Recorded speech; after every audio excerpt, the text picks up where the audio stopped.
Saludos, ¿qué tal? ¿Cómo están? Muy buenos días, bienvenidos a Radio Intereconomía, bienvenidos a Capital Intereconomía. Es viernes, es 20 de marzo, terminamos una semana que ha vuelto a estar marcada por la guerra en Oriente Medio, que ha llevado el nerviosismo a los mercados con caídas importantes, como las que vimos ayer jueves en las bolsas, y con un precio del petróleo que tras rozar ayer los $120 se relaja esta mañana y está cotizando en tiempo real por debajo de los 107 en el caso del barril Brent. Está perdiendo casi un 2%, caída también algo más del 2% para el West Texas, cotizando por debajo de los $93.50. Alivio del precio del petróleo esta mañana, después de que el secretario del Tesoro estadounidense, Scott Bessent, dijera anoche que Estados Unidos estudia levantar las sanciones al petróleo iraní, a pesar de la guerra con Teherán, y además que Estados Unidos podría liberar incluso más crudo de sus reservas estratégicas para ayudar a contener la subida de los precios.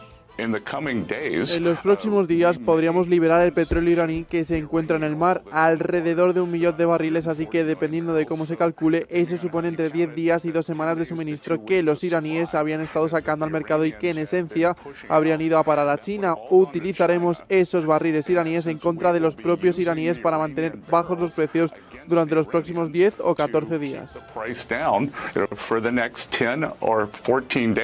Subida del petróleo, subida del gas, subida por tanto de la energía, que preocupa, y de qué forma los bancos centrales por el impacto que pueda tener esto sobre la inflación. El Banco Central Europeo, al igual que han hecho esta semana y escuchábamos ayer, la Reserva Federal y el Banco de Japón, avisaba este jueves de que si el conflicto en Irán se alarga, la inflación, ojo, puede llegar al 4,4% y el crecimiento económico caer al 0,4%.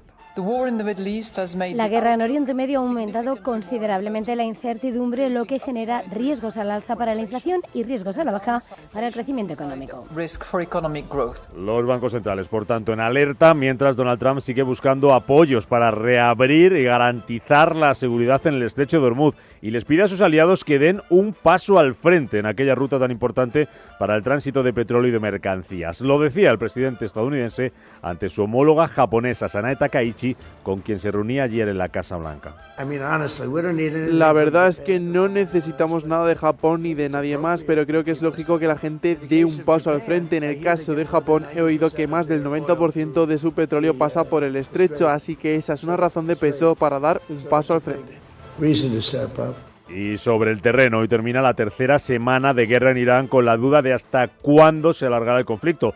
Ojo a esto que decía ayer el primer ministro de Israel, Benjamin Netanyahu. Por un lado, no pone fecha al final de la guerra, pero por el otro, asegura que Irán ya no tiene capacidad para enriquecer uranio ni para fabricar misiles balísticos después de 20 días de guerra, y cree que él ha cumplido todos sus objetivos en este conflicto. Irán no tiene hoy en día la capacidad de almacenar uranio ni de fabricar misiles balísticos. Seguimos destruyendo esas capacidades, las reduciremos a cenizas junto con nuestro gran aliado Estados Unidos. Hemos logrado hasta la fecha avances enormes. Y en este escenario, hoy por fin, 3 semanas después de que empezara el conflicto en Oriente Medio, el gobierno va a aprobar en un Consejo de Ministros extraordinario el plan de medidas para hacer frente a las consecuencias económicas de esa guerra en Irán. Todavía no se conocen muchos detalles sobre lo que va a anunciar hoy Pedro Sánchez, pero las medidas van a estar centradas, según Moncloa, en ayudar a los sectores más afectados por este conflicto, como el transporte y el campo, y también en paliar las subidas de los precios de la energía y de los carburantes.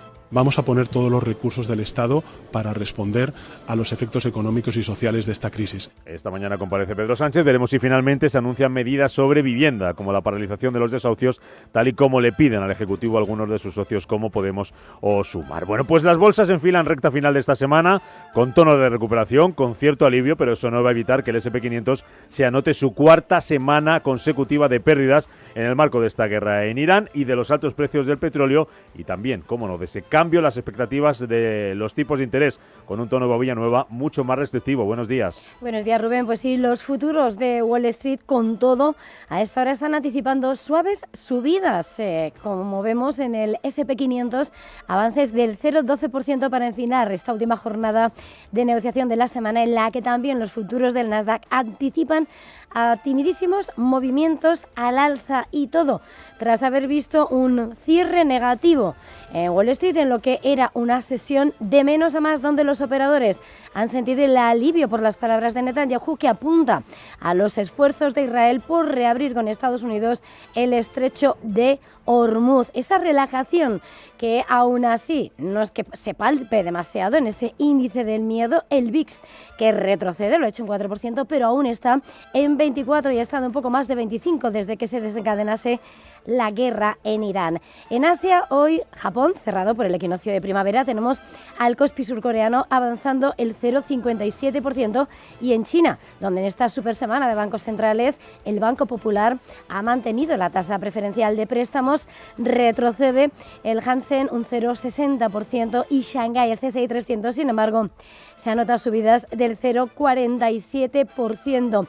Todo, mientras por supuesto seguimos muy pendientes de lo que pasa con el dólar. Sigue fuerte el billete verde, pero que ha caído desde los máximos de varios meses en medio de lo que ha sido el trastocamiento de las perspectivas de tipos por la energía. Aquí tenemos al índice dólar en 99,42 puntos. El euro frente al dólar ha recuperado parte del terreno perdido, está en 1,1558 unidades. También el yen, la libra o el franco suizo, como el dólar australiano, se encaminan a registrar ganancias semanales frente al billete verde, mientras vemos como en el mercado de bonos continúa esa presión. No se encuentra en los bonos refugio, las rentabilidades siguen en aumento.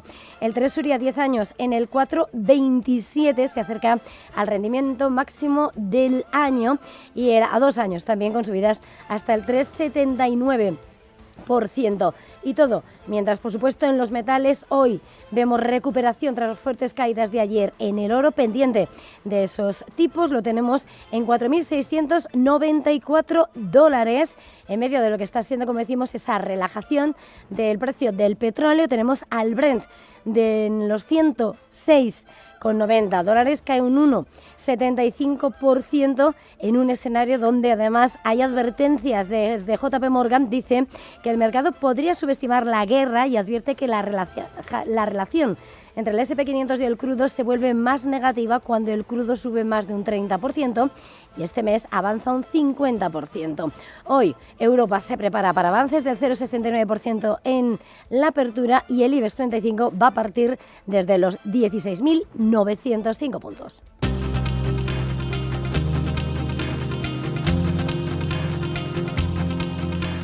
Así arranca este viernes 20 de marzo, en el que va a seguir en Bruselas el Consejo Europeo, después de que anoche los líderes de la Unión Europea le pidieran a Ursula von der Leyen medidas para abaratar el precio de la electricidad. Hugo Alonso, buenos días. Buenos días. Así es, los países instan a la Comisión a presentar cuanto antes baterías de medidas para hacer frente a los precios actuales del petróleo y del gas y para abaratar las facturas de electricidad que paga la industria comunitaria. Ursula von der Leyen, por su parte, anunciaba esta noche que flexibilizará las normas sobre ayudas públicas. Los Estados miembros ya pueden recurrir a medidas de ayuda estatal para compensar el aumento de los costes de las fuentes de energía, y vamos a flexibilizar aún más las ayudas estatales con este fin.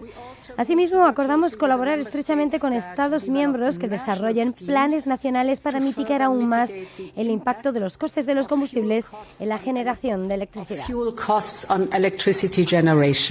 La Unión Europea pide además una moratoria en los ataques a infraestructuras energéticas y llama a la desescalada en Oriente Medio. Pedro Sánchez, que va a comparecer esta mañana para presentar esas medidas anticrisis, confirma además que el gobierno aparca de momento la aprobación de los presupuestos por la guerra en Irán. El presidente del gobierno confirma que el Ejecutivo deja en segundo plano a los presupuestos generales del Estado y centra ahora su atención en el decreto anticrisis para hacer frente al impacto de la guerra en Irán. Sánchez insiste en que lo urgente es responder al contexto internacional. Y posteriormente podremos hablar de los presupuestos, pero el gobierno de España está en esto, en lo importante y en lo urgente, que es proteger desde una posición de cumplimiento estricto de la legalidad internacional frente a una guerra que no avalamos, proteger a nuestros ciudadanos, como hemos hecho desde el primer minuto que tengo el honor de ser presidente del Gobierno. Y en este escenario, el Fondo Monetario Internacional va a presentar esta tarde a las 4 horas española las conclusiones de su informe sobre la situación de la economía española. Después de que en enero elevase hasta el 2,3% el crecimiento previsto en 2026 para España, un punto por encima del pronosticado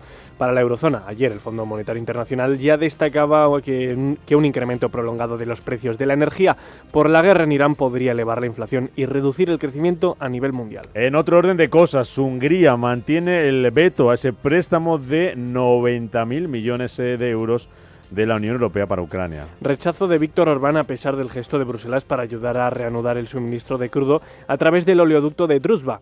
Mientras tanto, los Estados miembros de los 27 aumentan la presión sobre Budapest y anuncian que esperan entregar el primer tramo de ayuda a Kiev ya en el mes de abril. En clave empresarial, protagonista hoy va a ser Indra, después de que Escribano Mechanical and Engineering se retire de la operación con la compañía, con Indra. La compañía anuncia que se retira de la operación empresarial que negocia con Indra debido a que no se dan las circunstancias que permitan una potencial operación. Por su parte, la multinacional española da por concluido el proceso de análisis que hacía sobre este asunto. El presidente de Escribano Mechanical and Engineering, M&A, Javier Escribano, enviaba este jueves una carta a los consejeros de Indra para comunicarles que renuncia a vender la empresa a la multinacional española. En el foco hoy también BBVA celebra este viernes en Bilbao su Junta General de Accionistas. La primera tras el fracaso de la OPA sobre el Banco Sabadell. En el encuentro se someterán a aprobación las cuentas, el dividendo y la renovación del Consejo. La cita se produce en un momento clave para la estrategia de futuro del banco y tras la petición de una multa de 180 millones de euros por parte de la Fiscalía Anticorrupción por el caso Villarejo. Y la Red Europea de Gestores de Redes de Transporte de Electricidad va a publicar hoy su informe independiente final sobre el apagón del pasado 28 de abril. El documento analiza las causas del fallo y el comportamiento del sistema eléctrico en esa fecha. Ayer la Comisión Nacional de los Mercados y la Competencia señalaba que a su juicio había herramientas para evitar el apagón, pero urge reforzar el sistema eléctrico con medidas que mitiguen los cambios bruscos de tensión y reforzar la coordinación entre los gestores de red.